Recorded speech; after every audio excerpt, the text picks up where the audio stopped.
Hello students, இப்போ நம்ம இதில் பார்க்க போகிறது 7ஆம் வகுப்பு கணிதம் முதல் பருவம் 4வது பாடம் பார்த்திங்கன்னா நேர் மற்றும் எதிர் விகிதங்கள் பயிற்சி தாள் 5. 4வது தலைப்பு பார்த்திங்கன்னா சுருக்கமான விடை தருக. இதில் 5 கொஷின் கொடுத்துருப்பாங்க. 16லேருந்து 20 வரையும் இருக்க கொஷின்களுக்கு ஆன்சர் பார்க்கலாம். 16வது கொஷின் பாருங்கள், என்ன கேட்டுக்கிறாங்க. படத்தில் உள்ள செவ்வக வடிவிலான விளையாட்டு மைதானத்தின் பக்கங்களும் நீச்சல் குளத்தின் பக்கங்களும் நேர் விகிதத்தில் அமைந்தால் நீச்சல் குளத்தின் அகலத்தை காண்க. நேர் விகிதம்னு சொல்லியிருக்காங்க. அப்போ நேர் விகிதத்துக்கு ஃபார்முலா என்னது? x1 by y1 is equal to x2 by y2. இது வந்து நீளம் வந்து நம்ம எக்ஸ்ன்னு எடுத்துக்கலாம், அகலம் வந்து yன்னு எடுத்துக்கலாம். அப்போ இதுக்கு x1 வந்து இது, அப்போ 18/9 is equal to இது 75/xன்னு வரும். அப்போ குறுப்பெருக்கல் பெருக்கினீங்கன்னா 18 பெருக்கல் x is equal to 75 பெருக்கல் 9. அப்போ 18 இங்கே பெருக்கல்ல இருக்குது, இந்த சைடு வந்துச்சுன்னா வகுத்தலாம் மாறுமா. அப்போ x is equal to 75 பெருக்கல் 9/18. அப்போ 9 9 2 9 18, 2 2, இதில் 3 2 6, மீதி 1 15னா 7 2 14. அதுக்கப்புறம் எதுவுமே இல்லாதனால புள்ளி சேர்த்துக்கோங்க. அதில் 0 சேர்த்திங்கன்னா 1 10 ஆகிடும். அப்போ 2 10, அப்போ 37.5ன்னு வரும் இதுக்கு ஆன்சர். அப்போது x is equal to 37.5 metre. அப்போ ரெண்டாவது இது எக்ஸோட மதிப்பு இதுதான். புரிஞ்சுதுங்களா? அவ்வளோதான் இதுக்கு ஆன்சர்.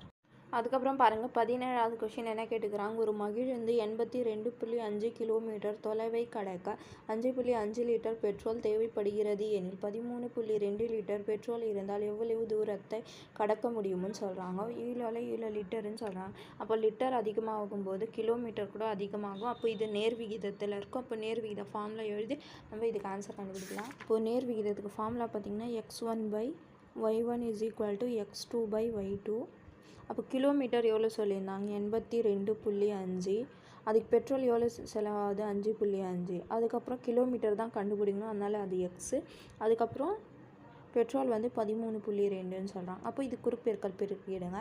82.5 பெருக்கல் 13.2 is equal to x பெருக்கல் 5.5. அப்போ 5.5 இங்கே பெருக்கல்ல இருக்குது, இந்த சைடு வந்துச்சுன்னா வகுத்தலாம் மாறுமா.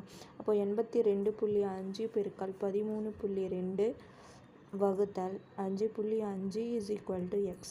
அப்போ இது மேலே இருக்கிறது ரெண்டுமே நீங்கள் பெருக்குனிங்கன்னா 1089/5.5 is equal to x. அப்போ 5.5ஆல் வகுத்திங்கன்னா இது 198 is equal to x. அப்போது x is equal to 198 kilometre. அப்போ வந்து 13.2 லிட்டரில் வந்து 198 கிலோமீட்டர் அது கடக்கும். புரிஞ்சுதுங்களா? அவ்வளோதான் இது 17வது ஆன்சர். அதுக்கப்புறம் பாருங்கள், 18வது கொஷின் என்ன கேட்டுக்கிறாங்க. XY என்பன எதிர் விகிதத்தில் அமைந்தால் கீழே உள்ள அட்டவணையில் விடுபட்ட கட்டங்களின் மதிப்புகளை காண்கன்னு கேட்டுக்கிறாங்க. அப்போது XY வந்து எதிர் விகிதம்னு சொல்கிறாங்க. அப்போ எதிர் விகிதத்துக்கு என்ன ஃபார்முலா வரும்? x1 y1 is equal to x2 y2ன்னு வரும். அப்போது இது ஃபஸ்ட்லேயே XY கொடுத்துட்டு இருக்காங்க. அப்போ இது ரெண்டுமே பெருக்குங்க. என்ன கொடுத்துக்கிறாங்க? x பெருக்கல் y is equal to 4 பெருக்கல் 7.5.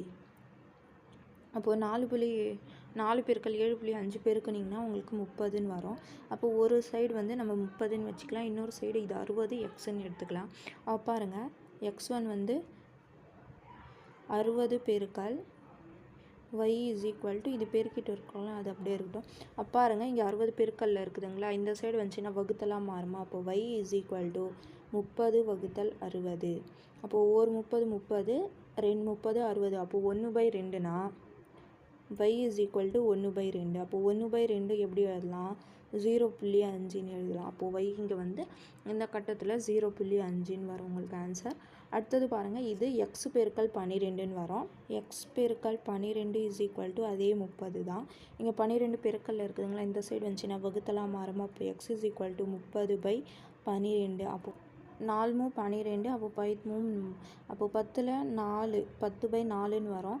அப்போ 4 வந்து 10ல் எத்தனை முறை வரும்? 2 முறை. மறுபடியும் 2 மீறும். அப்போ 2ல் 0 சேர்த்திங்கன்னா 20. அப்போ 5 20ன்னு வரும். அப்போ 2.5. அப்போ x is equal to 2.5. அப்போ இதோட எக்ஸோட மதிப்பு இங்கே பார்த்தீங்கன்னா 2.5ன்னு வரும். புரிஞ்சுதுங்களா? அவ்வளோதான் இதுக்கு 18வது ஆன்சர். அதுக்கப்புறம் பாருங்கள், 19வது கொஷின் என்ன கேட்டுக்கிறாங்க. அமரேஷ் ஒவ்வொரு நாளும் 40 பக்கங்கள் வாசித்தால் 10 நாட்களில் ஒரு புத்தகத்தை வாசித்து முடிப்பான். அவன் 8 நாட்களில் அப்புத்தகத்தை வாசித்தால் முடிக்க வேண்டுமெனில் ஒவ்வொரு நாளும் எத்தனை பக்கங்கள் வாசிக்க வேண்டும்? 40 பக்கம் ஒரு நாளைக்கு படித்தாங்கன்னா 10 நாளில் முடிக்கிறாங்களாம். அப்போது இங்கே நாட்கள் அதிகமாக இருக்குது, நாட்கள் இங்கே குறைஞ்சி சொல்லியிருக்கறதுனால பக்கம் வந்து அதிகமாக படிப்பாங்க. அப்போது இது எதிர் விகிதத்தில் இருக்குது. அப்போ எதிர் விகிதத்தில் இருந்துச்சுன்னா என்ன ஃபார்முலா?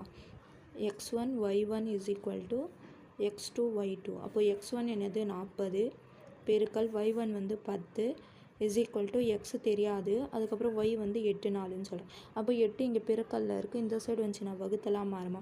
அப்போ 40 பெருக்கல் 10/8 இஸ் ஈக்குவல் டு எக்ஸ். அப்போ 4 8 8 8 40. அப்போது 5 பெருக்கல் 10 is equal to X. 5 10 50 is equal to X. அப்போது எக்ஸ் இஸ் ஈக்குவல் டு 50. பக்கம் வந்து ஒரு நாளைக்கு அவங்க படிக்கணும். புரிஞ்சுதுங்களா? அவ்வளோதான் இதுக்கு ஆன்சர் 19ஆவதுக்கு. அதுக்கப்புறம் பாருங்கள், 20வது கொஷின் என்ன கேட்டுக்கிறாங்க? ஒரு ஆரம்ப பள்ளி 200 மாணவர்கள் உள்ளனர். அவர்கள் குடிப்பதற்கு ஒரு நாளைக்கு 50 லிட்டர் தண்ணீர் தேவைப்படுகிறது. அவர்களில் 50 பேர் குறைந்தார். ஒரு நாள் குடிப்பதற்கு எவ்வளவு தண்ணீர் தேவைப்படும்? 200 பேருக்கு 50 லிட்டர் தேவை. அதில் 50 பேர் குறைஞ்சிட்டாங்கன்னா அப்போது லிட்டர் தண்ணியும் குறைஞ்சிடும். அப்போது இது நேர் விகிதத்தில் இருக்கும். அப்போ நேர் விகிதத்தில் இருந்துச்சுன்னா ஃபார்முலா என்னது? x1/y1 is equal to x2/y2. அப்போ x1 என்னது 200 பை எவ்வளோ தேவைப்படுது? 50 இஸ் ஈக்குவல் டு 50 பேர் குறையிறாங்கன்னா 200ல் 50 போச்சுன்னா 150 தண்ணீர் தான் நம்ம கண்டுபிடிக்கணும், அது எக்ஸ். அப்போ குறுக்கு பெருக்கல் பெருக்கிடுங்க.